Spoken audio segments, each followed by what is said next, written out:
오늘은 민수기서 11장의 말씀을 묵상합니다. 오늘 말씀에는 탐욕과 원망에 관한 내용이 나옵니다.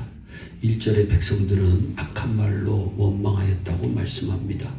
하나님은 원망하는 자를 싫어하시고 벌하십니다. 우리는 원망을 끊고 불평을 스탑하고 감사하며 살아야겠습니다.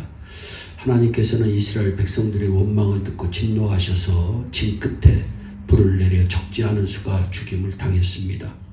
원망의 결과가 참 무섭습니다. 하나님의 진노하심에 놀란 백성들은 모세에게 도움을 청합니다. 모세의 기도와 함께 불은 꺼졌고 3절에 보니 그곳을 다베라라고 불렀습니다. 하나님에 대한 원망이 이렇게 무섭습니다.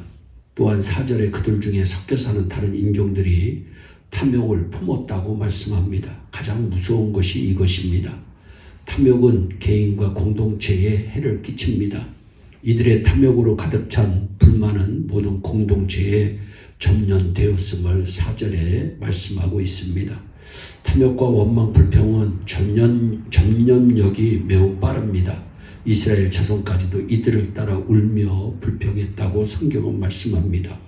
바로 앞서 하나님의 진노를 경험했음에도 불구하고 그들은 원망하고 불평합니다. 불만의 내용이 무엇입니까? 원망의 내용이 무엇입니까? 고기가 없다는 것입니다. 애굽에서는 값없이 생선, 오이, 수박, 부추, 파, 마늘 먹었는데 이제는 만나 외에는 아무것도 없어서 입맛을 잃어버렸다는 것입니다. 한마디로 만나에 질렸다는 말이겠지요. 그런데 사실 이 불만의 요지는 애굽에 있을 때에 좋았다는 것입니다. 즉 하나님과 함께 있는 지금보다 애굽이 더 좋았다는 말입니다. 이것이야말로 하나님을 멸시하는 태도임을 20절에 말씀합니다. 하나님을 섬기는 것이 이전에 하나님을 섬기지 않을 때만 못하다고 생각하고 말하는 것이 얼마나 탐욕스러운 말이며 하나님을 대적하는 말인지를 신자는 스스로 생각하고 조심해야 합니다. 오늘날 교회 안에서도 이렇듯 공동체의 영적 분위기를 해치는 사람들이 있습니다. 욕심이 너무 크고 원망과 불평이 있는 사람입니다. 그 몇 사람으로 지도자는 견디기 힘들어하고 서로 불신하고 원망하게 되어 공동체가 무너지게 됩니다. 모세가 모든 백성들의 원망, 불평의 울음소리를 들었음을 10절에 말씀합니다.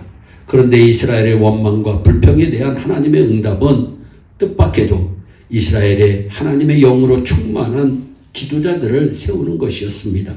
이것이 또한 참으로 놀랍습니다. 주님께서는 문제의 해결을 진노나 책망으로만 하지 않으시고 공동체 지도자를 세우는 것으로 인도하십니다. 지친 모세와 함께 할 사람을 세워주신 것입니다. 하나님께서 말씀하십니다. 백성의 장로와 지도자가 될 만한 70인을 모아 회막 앞에 서게 하라. 그들에게 너에게 임한 영을 주어서 그들이 너와 함께 짐을 지게 하리라 말씀합니다. 또 1개월간 메추라기를 주어 물리도록 먹게 할 것이라고 말씀합니다. 하나님께서는 모세가 혼자 힘들어할 때 동역자들을 세워 그들을 통하여 세임을 주신 분이십니다. 성막에 둘러섰던 장로들은 하나님의 영을 받고 예언합니다. 이것은 그들에게도 하나님께서 지도력을 주셔서 모세를 도와 역할을 하도록 부어주신 은혜입니다. 중요한 것은 이들이 예언을 했다는 것이 아닙니다. 하나님의 공동체를 세우는 모세와 동역하는 지도자로 세우기 위하여 하나님의 영이 임하였다는 것이 중요합니다. 그런데 이것을 두고 시기하는 사람이 있습니다. 교회 안에도 있습니다. 시기할 일이 아닌데 시기합니다. 시기하는 일 또한 하나님께서 싫어하시는 일임을 신자는 기억해야 할 것입니다. 하나님께서는 온 지면에 메추라기가 거의 2규빗 정도 깔리도록 부어주셨다고 말씀합니다. 백성들은 하루 종일 그것도 모자라 밤을 새고 그 이튿날까지 종일 고기를 모았습니다. 말씀하신 대로 한 달 동안 물리도록 먹을 양이었습니다. 그러나 동시에 하나님은 진노하셨습니다. 그들의 원망과 불평에 대한 진노였습니다. 하나님의 선하심과 공급하심을 믿지 않은 불신에 대한 진노입니다. 힘이 큰 재앙으로 치심으로 탐욕을 낸 백성들이 다 죽어 거기 장사가 되었습니다. 그리고 그것을 탐욕의 무덤이라는 의미를 지닌 기브롯 핫다 따따와라고 이름이 지어집니다. 이스라엘 백성들의 문제는 단순한 탐욕이라기보다 사실 하나님의 선하심에 대한 불신이었습니다. 탐욕은 원망과 불평으로 나타나고 그것은 반드시 심판의 대상이 됩니다. 성경은 말씀합니다. 욕심이 잉태한 즉 죄를 낳고 죄가 장성한 즉 사망에 이르느니라. 원망과 불평은 전염이 빠릅니다. 하나님께서는 선한 방법으로 인도하시면서도 반드시 책망하시기도 하십니다. 그 과정 가운데 공동체에 모세와 동역할 70명의 하나님의 영이 임한 동역자들이 세워지는 것은 놀라운 하나님의 일하심입니다. 공동체 안에는 언제나 문제가 있기 마련입니다. 원망의 일, 불평의 일, 여러 아픔들이 존재합니다. 그러한 때에 정말 중요한 것은 함께 공동체를 세워나갈 성령으로 충만한 동역자들입니다. 우리 공동체에, 우리 예일교회에 이러한 사람들이 더욱 세워지길 주 예수 그리스도의 이름으로 축원합니다. 기도하겠습니다.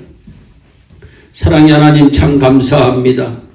일꾼이 필요할 때 하나님의 영으로 충만한 일꾼을 세워주시는 하나님을 찬양합니다.